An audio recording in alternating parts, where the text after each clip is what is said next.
Hey guys, Felipe here. I'm super excited to come to you guys real quick, and one of the things that I keep getting a question on is what am I doing during this downturn, and how am I spending my money, how am I investing, what are the things that I'm buying.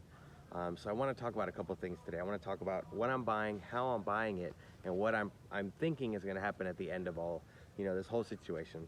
But before we do that, if you would just hit the like button, hit the subscribe button, leave a comment. That would really help us out.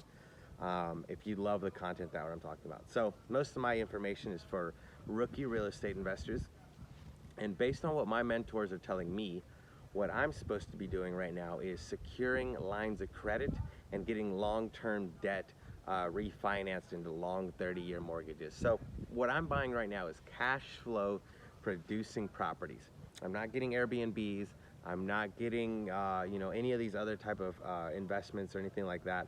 I'm strictly buying long-term cash flow, 1 or 2 year tenants or things like that.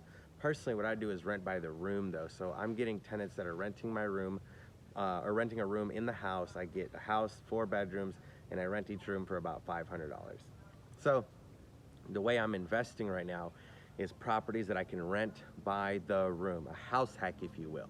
That is what I'm purchasing right now. The way I'm doing that without any of my own money personally is I'm using my equity instead of my money to buy rental properties, right? What I'm doing is I'm using line of credit from the bank against my rental properties. So if my rental property has a 20 or 30 or more equity in the property, then I can tap into that equity and I can use it as a line of credit. Let me give you an example. Let's say that I have a rental property that's worth $100,000 and I only owe $50,000. I have the availability to tap into at least 80% of the $50,000 that's there in equity, right? So let's say that's 35, 40, whatever that number looks like. I can use that money in a line of credit towards buying another rental property. That's called a line of credit from the bank. Go to your local bank and ask about that.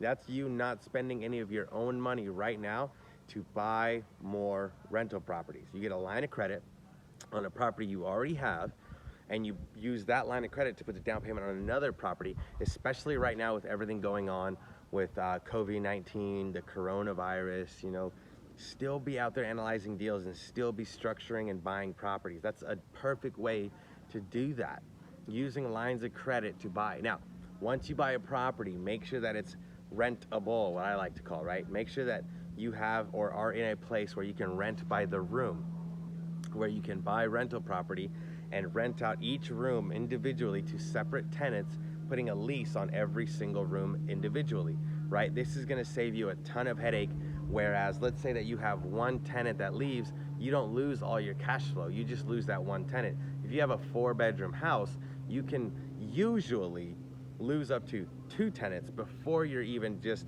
flatlining, not making any cash flow, but the bills are still getting paid. This is why I rent by the room. That is what I'm investing in now. Thanks guys. Make sure you hit the like button, leave a comment, and definitely subscribe to the channel.